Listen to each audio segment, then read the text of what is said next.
Live from the Senegal View in Pasig City, it's the Metro Late Night Show with Jojo A. Tonight's guest, Justin Pinyon. Your mind readers and one of the best mental lists in the country. Please welcome on the program the mental assassin, Justin Pinyon.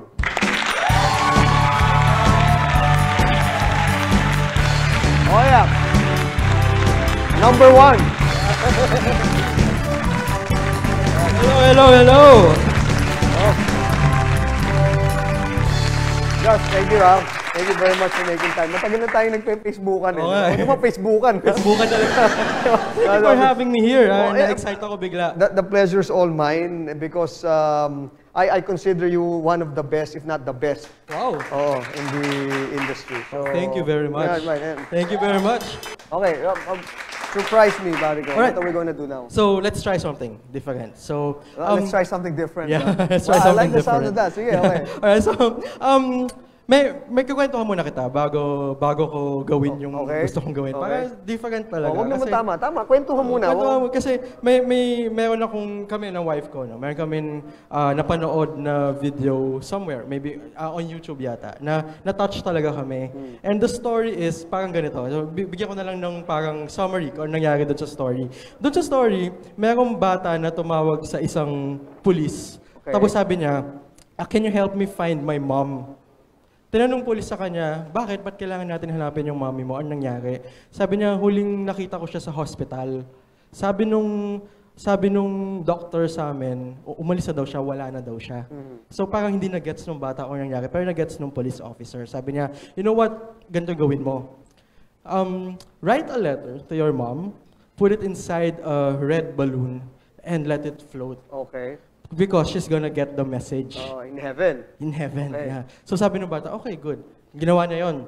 Sabi niya sa police, after a while, tumawag siya ulit, di naman sumasagot sa akin yung mommy ko.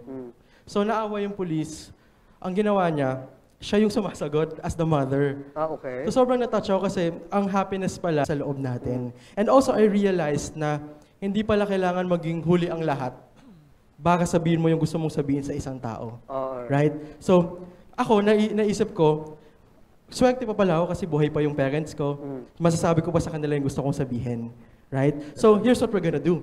Okay. So, I'm going to ask you to think of someone na siguro matagal mo nang hindi nakikita, na may gusto kong sabihin sa kanya. And we're gonna write a letter to this person. Wow. And ito yung symbolism nun, actually.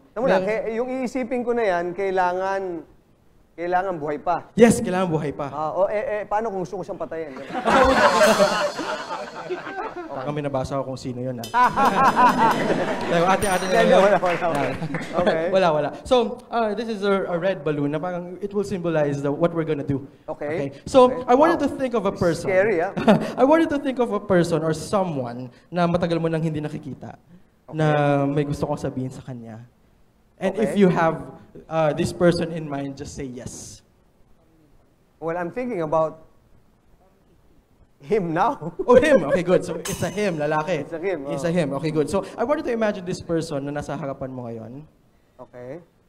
Okay, good. When you imagine this person, parang tumitingin sa taas. So, maybe this is years ago. Nakita mo siya. Matagal mo na siyang hindi nakikita. And you imagine yourself. I'm not sure. Correct me if I'm wrong. But you imagine yourself parang matagal na, years from now, parang a younger you, maybe. I can see a school.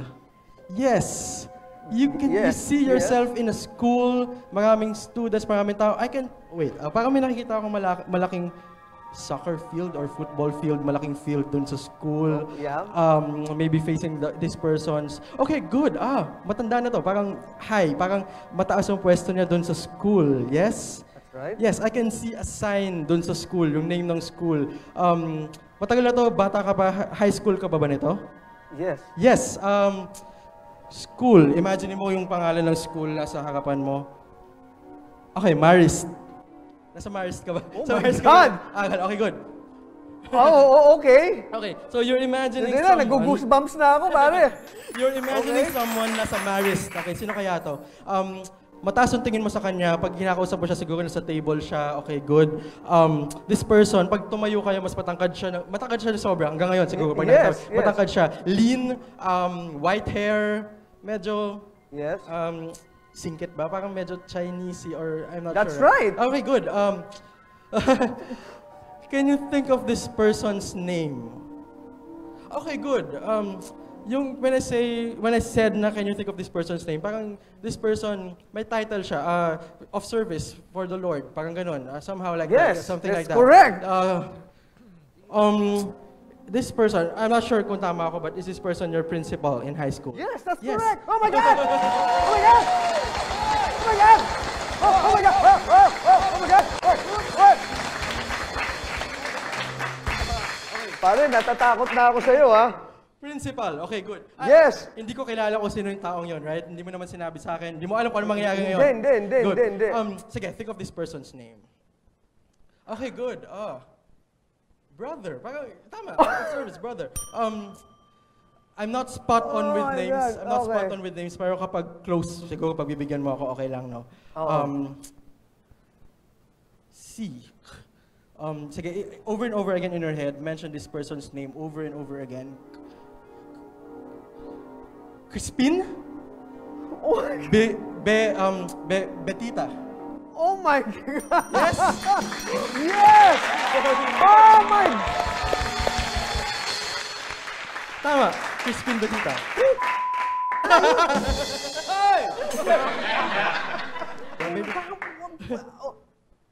Kasi, kaya, friends, to be very candid, wala akong, hindi namin napag-usapan to, ginawa niya lang to ngayon. Sabi niya lang sa akin to think of someone na ano. Yes. And hindi mo alam kung ano mangyayari talaga. Yes, right? because Si Sir, Brother Crispin Betita if is you're our watching. brother principal in high school. Wow. Siya, Nice. the most loved brother, most feared and most loved brother principal in high school nung time namin. Yes. Oh. Now, di ba, Oh my God, pare, you are good. thank you very much. You are. That's why you're number one. You are good. Wow, it is really nice to Oo. hear. My pleasure. Yeah. But wait, there's more. But why?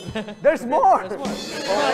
Diba, I told you kanina, we're gonna write this letter. So, I'm gonna help you write down this letter. Actually, I've helped you already. Hindi Okay. mo lang alam na ginawa ko na yon. Because Okay. this balloon, nandito na to mula kanina pa, right? Okay, yeah. Wala namang gumalaw niyan, hindi Wala, ko wala. ginalaw yan, Oh. right? And ngayon lang natin napag-usapan to, hindi mo naman alam kung anong mangyayari. Am I Okay. correct? So, I'm gonna give this balloon to you.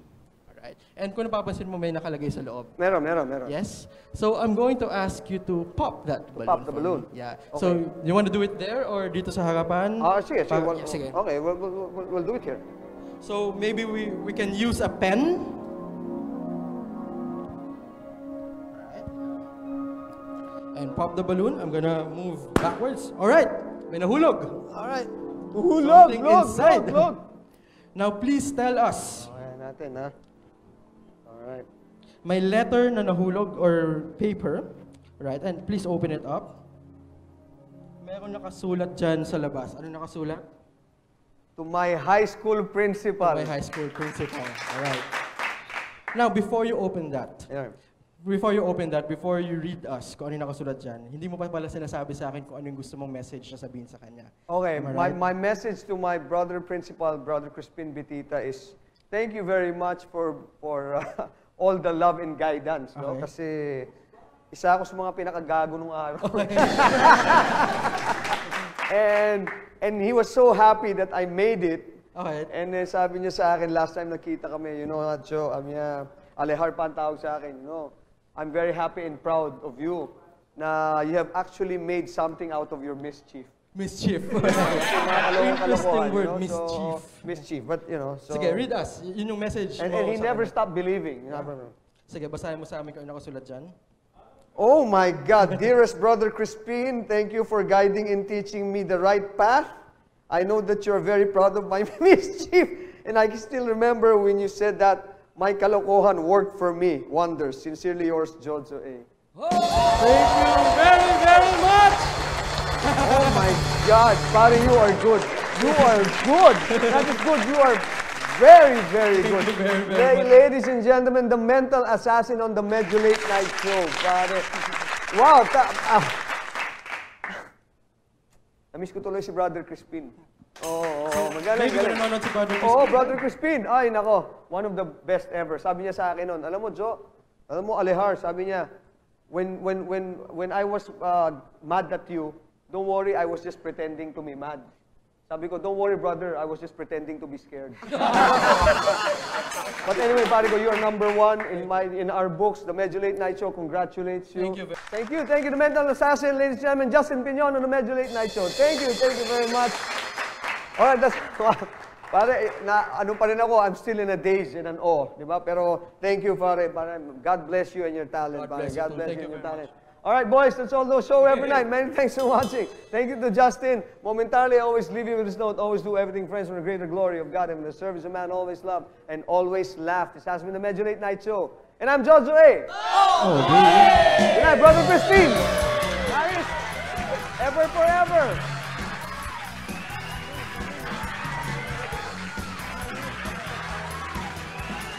Hanggang ngayon, hindi ko pa maisip. Sakto na